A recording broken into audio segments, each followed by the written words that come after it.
करिवे एवं आपणक घरे केतोटी दीप जलाइबे। केतोटी दीपरे आपण किपरि भाबरे अक्षत चाउल व्यवहार करिवे, किपरि श्री राम को आपण स्वागत जणाई पारिबे। काली 2024 22 तारीख सोमवार दिन यही सब नियम आपण पालन निश्चित भाव करंतु। काली आपण माने सकाळु स्नान सारी निज घर को सफा सुतुरा करी पूजा अर्चना करिबा, जेपरिक दीपावली दिन आपण संध्यारे आमे ठाकुर को पूजा करिथाउ, सेही परी आमे काली 22 तारीख सोमवार दिन कौन करिवे एहा प्रति आपण ध्यान रखंतु।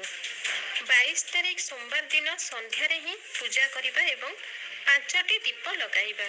5टी दीप हेउची सबुठारु गुरुत्वपूर्ण, सेथि पई एही 5टी दीप आमे लगाइबा जमारू भी भूलंतु नाही।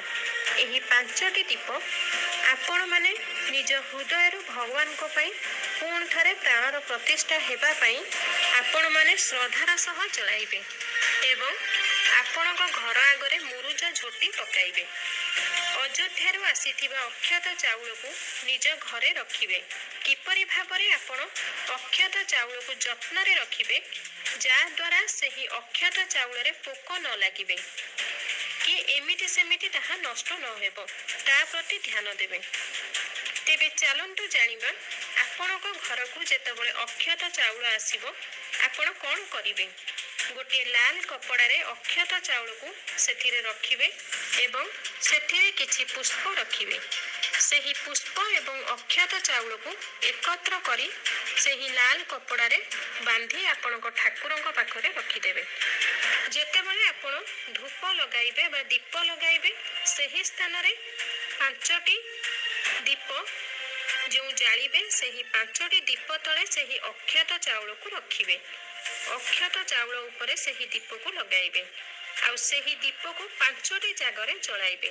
ता सहित प्रभु रामंक नाम रे आपण जप करिवे। रात्रि रे आपण माने कदाचित अंधार घरे करिवे नाही। सेही दिन आपण आलुअरे रहिबे एवं आलोकित करी आपणक घर को बहुत सुंदर भावरे सजाइबे। सेही दिन बिल्कुल भी घर को अंधार रखिबे नाही।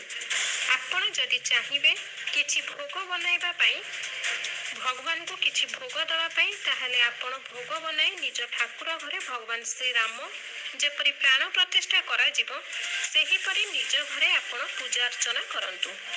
5टी दीप को आमे केउ केउ स्थान रे जलाइबा निहाते उचित, आसंतु जानिबा।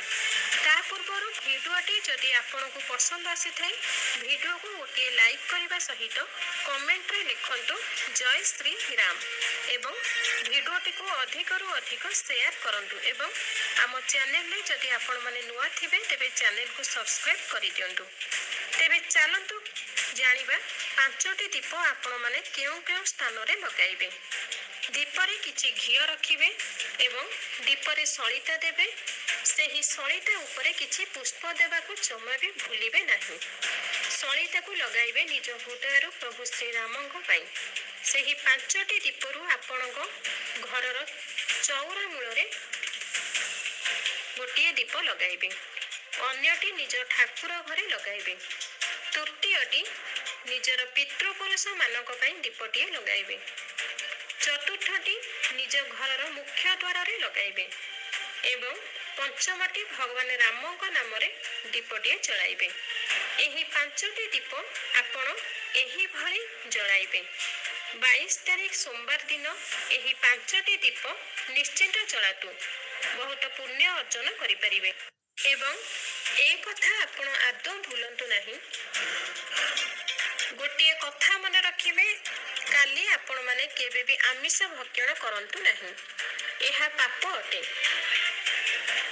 प्रभु श्री राम को पाई प्राण प्रतिष्ठा पाई आपण निज घरे बसी श्री राम को तप जप करि परिबे। एमिति कले भगवान राम कोठो आपण आशीर्वाद ग्रहण करि परिबे। सेथि पई एही दिन आपण आदौ हाथ छड़ा करंतु नाही। एही दिन आपण स्व इच्छा रे निज मनरु भक्ति रे निज हृदय रु ଆପଣ 5ଟି ଦୀପ ନିଶ୍ଚିନ୍ତ ଜଳାନ୍ତୁ। ପୁଣି ଥରେ ପ୍ରାଣ ପ୍ରତିଷ୍ଠା ହେଲେ ଆମର ପ୍ରଭୁ ଶ୍ରୀରାମଙ୍କର ଯେଉଁ ଅକ୍ଷତ ଚାଉଳ ଆପଣଙ୍କ ଘରକୁ ଆସିବ ସେହି ଅକ୍ଷତ ଚାଉଳକୁ ନଷ୍ଟ କରିବେ ନାହିଁ। ଯେଉଁ ଜାଗାରେ ଆପଣ ନିଜର ଧନ ସମ୍ପତ୍ତି ରଖୁଛନ୍ତି ସେହି ସ୍ଥାନରେ ଏକ ଲାଲ କପଡ଼ାରେ ବାନ୍ଧି ରଖନ୍ତୁ। ଏମିତି ସେମିତି ଚାଉଳ ଭାବି ଫୋପାଡ଼ି ଦିଅନ୍ତୁ ନାହିଁ। ଆଉ ଯେଉଁ କାର୍ଡ଼ ଆସିଥିବ ସେଇ କାର୍ଡ଼କୁ ବି ଆପଣ ଫିଙ୍ଗନ୍ତୁ ନାହିଁ। ସେହି କାର୍ଡ଼କୁ ଗଙ୍ଗା କିମ୍ବା କୌଣସି ନଦୀରେ ହେଉ ସେଇ କାର୍ଡ଼କୁ ସେଠି ଭସାଇ ଦିଅନ୍ତୁ। ଏପଟ ସେପଟ ଚିରି ନଷ୍ଟ କରିବେ ନାହିଁ। ମନେ ରଖନ୍ତୁ, କାର୍ଡ଼ ଏବଂ ଅକ୍ଷତ ଚାଉଳକୁ ନଷ୍ଟ କରିବେ ନାହିଁ।